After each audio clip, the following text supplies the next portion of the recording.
During pregnancy, there is one supplement which is very, very important for not only your energy, your baby's growth, but it ultimately affects your baby's delivery outcome. It is iron. But many female do not take iron properly. They miss iron, they skip iron, or they don't take it the way it has to be.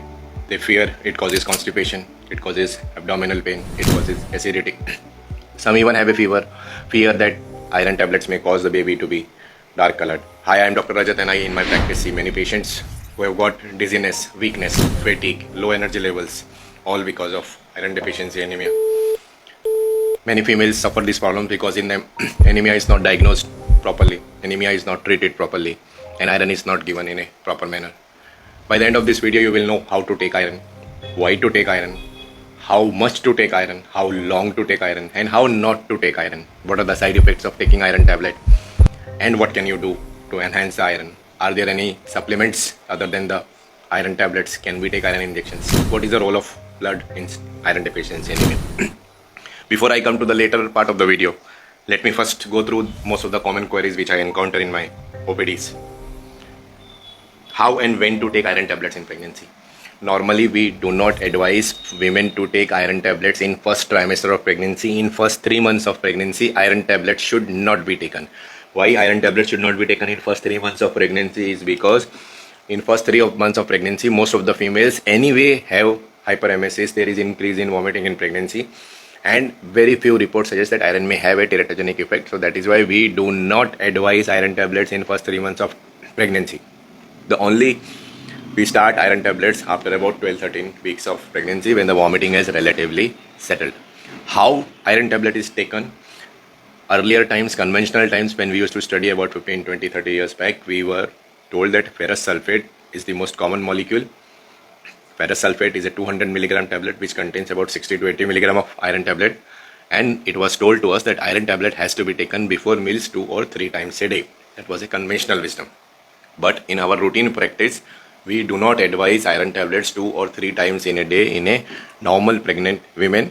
We basically advise iron tablet to be taken after meals. Yes, I am telling after meals. What I have in my practice seen, observed and experienced over the years is if I give iron tablet on an empty stomach, there is more chances of gastritis, abdominal pain, gas, acidity, ghabraman.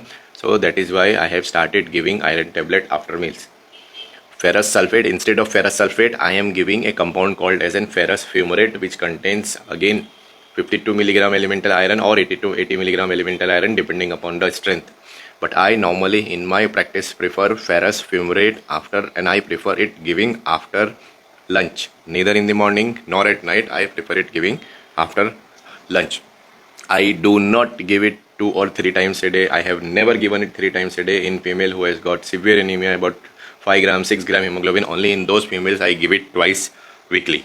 What are the side effects of iron tablets in pregnancy? This is the most commonest question. Iron is one of the most irritant compounds to the gastrointestinal tract. The moment the iron goes inside the gastrointestinal tract, there is all kind of abdominal and gastrointestinal problems. Female may have gas, female may have acidity, female may have bloating, female may have ghabraman. Some may also have abdominal pain. There is a passage of black colored stool. There can be a constipation. There can be sometimes diarrhea. And these gastrointestinal side effects are the reason because of which most of the females do not take iron tablet properly or they skip iron tablets. But many companies nowadays have come with the molecules in which the gastrointestinal irritation is less. What I have found in my practice over the years is while ferrous sulfate as a molecule might be the most effective molecule in terms of hemoglobin rise in terms per week, but it has got lots of gastrointestinal problems. So I as a clinician tend to make a balance between the effectiveness and the compliance. So I prefer ferrous fumarate, which might not be as effective in terms of efficacy in increasing the hemoglobin rise, but because it is compliant, the more iron the patient takes, the more longer duration the patient takes that iron, the better the chances of hemoglobin rise would be. Which are the mistakes to avoid when taking the iron supplements? Now this is very, very important thing. Iron tablet has not to be taken on an empty stomach. Textbook says iron tablets should be taken on an empty stomach, but like I mentioned earlier in my video, when you take iron tablet on an empty stomach, it creates increased gastrointestinal problems. it increases more gas, it causes bloating, it causes backache, it causes headache, and patient may take for a couple of days, and if these problems persist, then the patient may stop taking the tablet. And that is why I always advise my patient to take it after meals, so that the irritant effect of iron on the gastric and the intestinal mucosa is relatively less. Yes, it might be less absorbed, it might be less effective, but at least patient will keep on taking some form of iron, the compliance would be better. Second thing is, there is in some cases of iron there is metallic taste, in some cases of iron there is a dark black color, dark brown colored stool, and the moment there is a dark black color, brown colored stool, the patient thinks that there is something abnormal and patient stop taking iron. Because iron ferrous sulfate is converted to sulfide in the gastrointestinal tract, and that sulfide is excreted in the stools, that sulfide causes black stool to form. And in fact, that is a good sign if the stool is of black color. In fact, whenever we ask the patient to check the compliance, we just ask the color of the stool of the patient, and if that color is dark brown or black color, that means patient is taking iron. There are various iron inhibitors in our diet, especially Indian diet. Wheat contains phytates, calcium carbonates, milk contains carbonates, and the vegetable contains phosphates. These all are iron inhibitors, and that is why if you have wheat in your diet, if you have milk in your diet, if you have green leafy vegetables in your diet, then those phytates, carbonates and phosphates, they bind to the iron and they form chelates, and the iron is not absorbed. And that is why the textbook says iron technically should be taken on an empty stomach. There should be a gap of at least 2 to 4 hours between milk, vegetables and wheat and the iron tablet consumption. But like I mentioned, it is not practical in most of the cases, and in most of the cases in pregnancy already there is a problem of hyperacidity and heartburn in pregnancy, because like I mentioned in my previous videos, because in pregnancy there is a progesterone effect. Progesterone leads to the decrease in the motility of intestine. Progesterone leads to increased gastric emptying time, and because of the pressure of the uterus, gravid uterus on the stomach, there is everything comes up, so the acid already is there, and on top of that, if the female has to take iron, then those problems become multifold. So that is why we advise in pregnancy to take small frequent meals and to take iron after meals. Best iron tablets for pregnancy with no side effects. This is a myth that iron tablet won't be having any side effect. Everybody is different, and I have mentioned best tablet is not always the best tolerated tablet. According to my experience, ferrous sulfate, the one tablet which is available in the government medical colleges, in primary health centers, in community health centers, it is the best iron tablet as far as the rise in hemoglobin is concerned.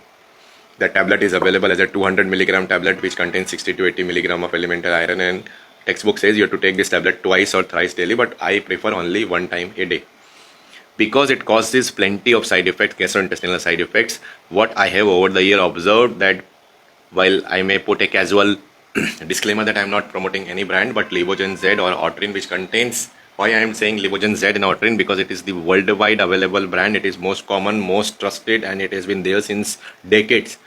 Levogen Z contains ferrous fumarate 52 milligram, and Otrin contains about 150 to 160 milligram of elemental iron. This tablet, if taken, it is not only tolerated well, there is less gastrointestinal symptoms. Many companies have come with liposomal iron, many companies have come with ascorbate form of iron, some have come with ferritated form of iron, some have come with bisglycinate form of iron.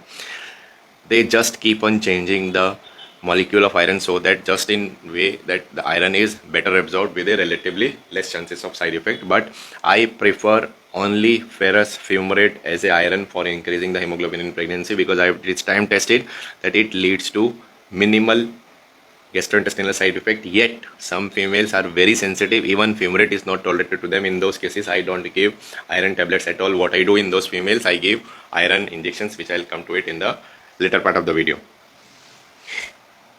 Ascorbate tablet nowadays is very common. Many companies have come with the ascorbate tablet, but my experience over the years with ascorbate tablet is not very good. My experience says that if I give ferrous ascorbate, patient has got increased chances of gas, acidity, gabram and bloating. So over last 8 to 10 years, I have stopped giving ascorbate tablet in my patients. Most of the females have a simple query how to increase the hemoglobin fast in pregnancy. There are 3 golden rules. One is to take iron on an empty stomach. If serum ferritin levels are low, hemoglobin is low, transferrin receptors are empty, then you can take iron twice daily or thrice daily. It will increase the iron hemoglobin fast. Apart from that, take iron enhancers in diet. Iron enhancers means vitamin C. In vitamin C acts as a iron enhancer. It increases the absorption of iron. So most of the tablets, if you will see, it has got some amount of vitamin C. Apart from vitamin C, folic acid, vitamin B12, vitamin C, and zinc. Again, I am repeating: folic acid, vitamin B12, zinc, and vitamin B6. They act as cofactors for erythropoiesis. Erythropoiesis is the formation of RBC, red blood cells, which contains hemoglobin. So all these factors help in the iron absorption. I am reading gluten intolerance and celiac disease, and those people who are sensitive to gluten, who do not tolerate gluten well, who have celiac disease, they, in those females also, the iron is not absorbed properly, and the incidence of gluten intolerance is about 1 in 2 patients, and gluten incidence of celiac disease is about 1%, that is 1 in 133 persons. So it is very, very common. So I advise most of the females to avoid wheat, rye or barley in any form. What are the signs of iron deficiency anemia? Most of the females complain of weakness, dizziness, fatigue. Because hemoglobin carries oxygen in blood, hemoglobin delivers oxygen to most of the cells, and oxygen helps in carrying out most of the functions of our cells. If oxygen is not reaching to the cells, there would be less energy, and that is why those females who have got anemia, who have got low hemoglobin, they have got less energy, they get tired easily, they get fatigued easily, they have some sort of breathlessness, and all these symptoms are exaggerated in pregnancy because of the load of pregnancy on body. Also, there is pale tongue. The tongue, instead of being pink, it has to be pink. It is white or slightly pale in color. The nails are pale in color.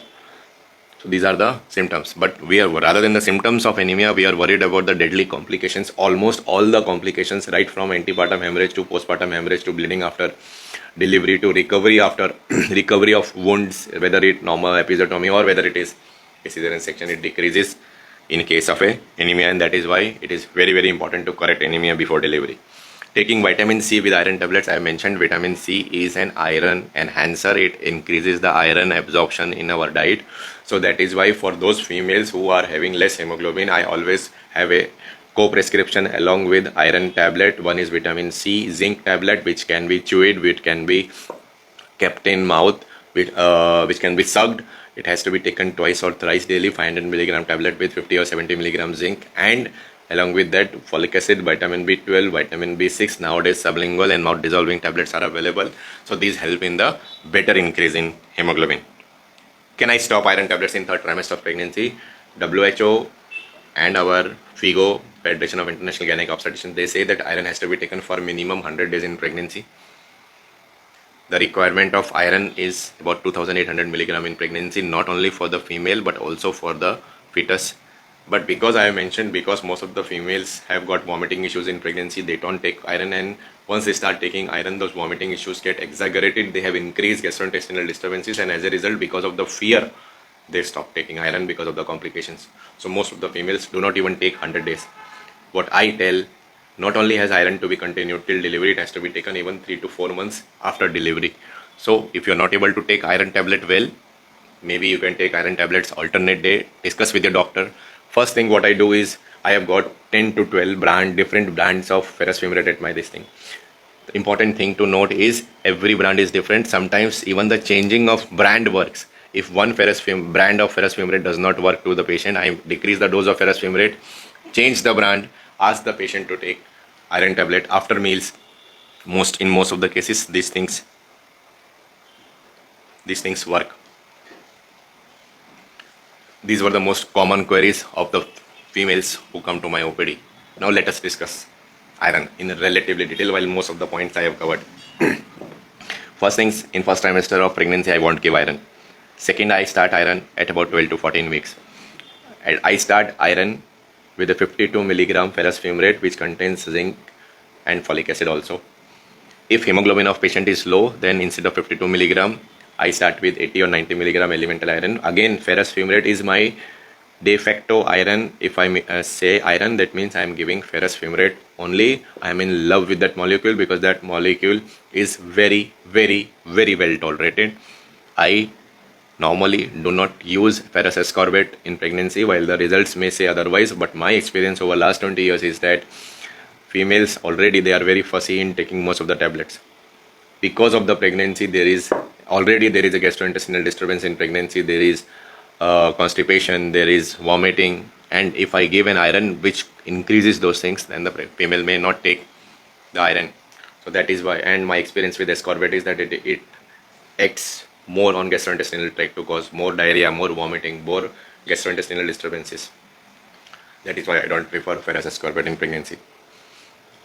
If female is having low hemoglobin and I have less time for delivery, first of all, you need to understand after taking iron tablets how much hemoglobin rises in pregnancy. If female is taking iron regularly, then the rise of hemoglobin in pregnancy is about 0.4 to 0.5 gram per week. 0.4 to 0.5 gram per week. So in 4 weeks, there should be an increase in about 2 gram rise in pregnancy, provided the female is taking iron regularly. Some females have got malabsorption syndrome, like I mentioned, in case of a gluten intolerance or celiac disease or excessive diarrhea, vomiting. In those cases, the rise may not be better. We in India also give an albendazole tablet because hookworm infestation is very, very common in pregnancy. And in India, an albendazole is a known killer of nematode, hookworm, which causes the blood loss from the gastrointestinal tract. So it should also be given in pregnancy. One tablet, maybe once in a month or once in 2 months. It has to be taken 400 milligram albendazole tablet after dinner, and most of the hookworms are gone. I was referring to the iron injection.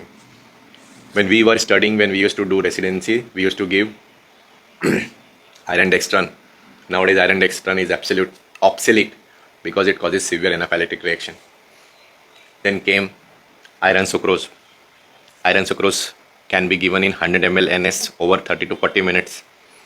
200 milligrams is the dose which can be given per day. So it can be given either daily, alternate day, or twice weekly or once weekly, depending upon the convenience of the patient in the time of pregnancy.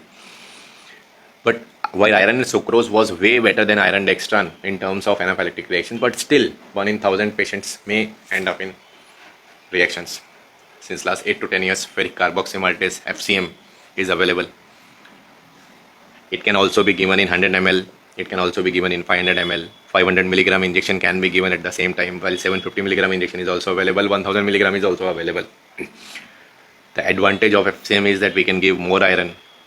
There is better compliance as far as the iron rise is concerned. And in those females who have got all gastrointestinal problems, or we have got issues with compliance, or we know that patient may not take the iron tablets regularly, or there are other tablets like metformin tablet, like thyroid tablet, like calcium tablets.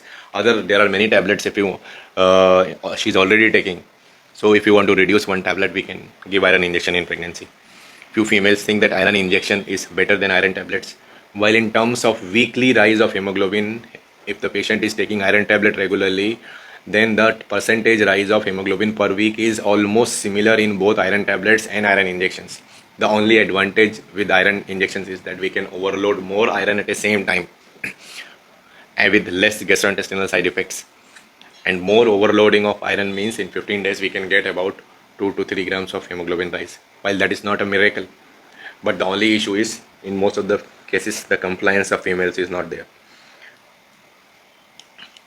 Many consultants, many doctors at many hospitals give blood transfusion in a female who has got a hemoglobin of 4 gram, 5 gram. I personally am not in favor of giving blood transfusion. I personally reserve blood transfusion pack cell volume only in cases of a female who is bleeding heavily, either in case of a placenta previa or in severe postpartum hemorrhage. Otherwise, I firmly believe even if I have got 7 to 10 days before delivery, if I give a iron injection, then the rise in the hemoglobin would be at least 0.5 to 1 gram per week. And rather than subjecting the patients to non-hemolytic reactions of blood, there are non-transfusion related reactions of blood also, immune reactions. It is better that our own hemoglobin increases. I have wondered, I have often seen patients taking physicians even giving erythropoietin to stimulate the hematopoiesis. Well, this is not my subject, but I firmly believe that if I give a ferrous fumarate or otrine to be precise twice daily along with folic acid, vitamin B12, vitamin B6 and vitamin C and zinc, in almost 99% patients, there is a good hemoglobin rise of those patients. While I may have covered most of the topics, there might be still some topics which are remaining. If you have got any questions, any queries, any suggestions, please write to us in the comment box. Please like the video, please share the video, and please subscribe to our channel. Namaskar, bye bye.